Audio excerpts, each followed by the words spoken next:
कि हमें तो तेरा दुल्हा पसंद नहीं आया, क्योंकि सखियों को इंतजार रहती है उस वक्त की कि जब हमारे घर परिवार के अंदर कोई शादी होती है, ब्याह होता है, तो हमारे दिल के अंदर भी चाह आती है कि जाकर जल्दी से दुल्हे को देख आए कि दुल्हा कैसा है। तो ऐसे ही जब पार्वती की बारात पहुंचने ही वाली थी, आने ही वाली थी, तो सारी सखियां दौड़कर गई और दुल्हे को देखकर आई। और जब देखा तो क्या देखा कि शक्ल झुकाली मस्या हुए देख देख साडा दिले रोवे कि पार्वती तेरा दुल्हा तो ऐसी है कि जैसे काली मस्या की रात होती है, कि हमारा तो दिल रो रहा है। तो उस वक्त पार्वती क्या कहने लगी कि कोई ना जरूरत, ना रोने की जरूरत है, ना कुछ करने की जरूरत है, कि जैसा भी दुल्हा है तो मैंने पसंद किया है, तो रहना भी मैंने है, बसना भी मैंने है। आपने ना रहना है ना बसना है, मेरी बात का जवाब दे दो।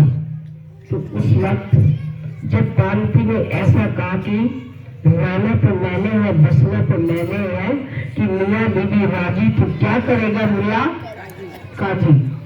ये बात होती है दो दिनों की, कि जहां दो दिनों का मिलन हो जाए तो वहां किसी और की बात चलती है। कहती है ना कि दोनों की बात हमें पक्की होनी चाहिए, कि हम तो आए और चले गए। तो उस वक्त पार्वती क्या कहने लगी कि रहना मैंने है, बसना मैंने है, आपने नहीं रहना। तो इस बात की चिंता आपको नहीं होनी चाहिए, चिंता मुझे होनी चाहिए। तो पार्वती सारी सखियों को समझा रही है और सारी सखियां सुन रही हैं। चाहे बारात के साथ बाराती कैसे भी आए, कि किसी की आंख ना है, कोई आंखों से सूरदास है, कोई कानों से बहरा है, कोई चल नहीं सकता और कोई चल सकता है। बारात जैसे भी है तो मुझे सब कुछ मंजूर है, कोई दो राय वाली बात नहीं है।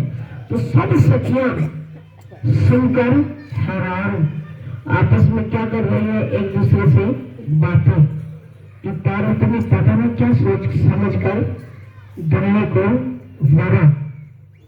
तो उस वक्त पार्वती कहने लगी कि दुल्हा जैसा भी है वो मेरा है, तो मैंने ही बसना है और मैंने ही रहना है। तो इस बात की कोई भी परवाह करने की जरूरत नहीं है, कि परवाह मुझे है। तो पार्वती का विश्वास इतना पक्का था, तो पार्वती ने अपने मुख से ये वचन उच्चारण की। उस वक्त रामायण के अंदर एक चौपाई आती है कि नारद वचन न मैं पर हरहूं, बसे भवन उजड़े नहीं डरो, कि मैं अपने गुरु नारद जी के वचनों का त्याग नहीं कर सकती, कि मुझे अपने गुरु के ऊपर विश्वास है, चाहे कोई कुछ भी कहे, लेकिन मैं अपने गुरु नारद जी के वचनों को भी इधर उधर नहीं कर सकती, कि मैंने गुरु बनाया है।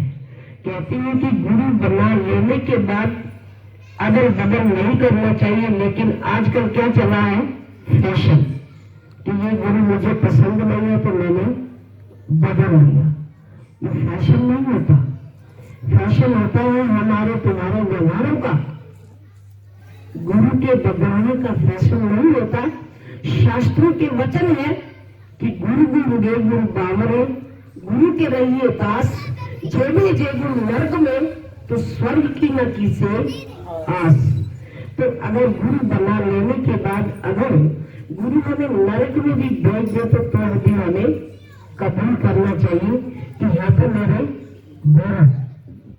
तो वहां पार्वती क्या कहने लगी कि मुझे अपने गुरु नारद जी के ऊपर विश्वास है, तो मैं नारद जी के वचनों को इधर उधर नहीं कर सकती। तो जब पार्वती का विश्वास इतना पक्का था तो वहां कौन कुछ कर सकता था। तो आज हम भगवान शंकर और पार्वती का इतिहास पढ़ते हैं, सुनते हैं, तो इतिहास क्या हो गया? अमर हो गया। अमर क्यों हुआ? पार्वती के विश्वास को देखकर, क्योंकि पार्वती ने अपने विश्वास को नहीं छोड़ा कि धरती बदले, आकाश बदले, मेरे गुरु का वचन कभी न बदले। तो बात होती है सारे विश्वास की। तो अगर हमारे दिल में सतगुरुदेव के प्रति विश्वास सच्चा है तो किसी की हिम्मत नहीं होती कि हमें इस रास्ते से हटा पाए, कोई डगमगा पाए। कि हिम्मत अपने अंदर होनी चाहिए कि अगर हमारे अंदर हिम्मत है तो कोई हमें इस रास्ते से हटा नहीं सकता, डगमगा नहीं सकता।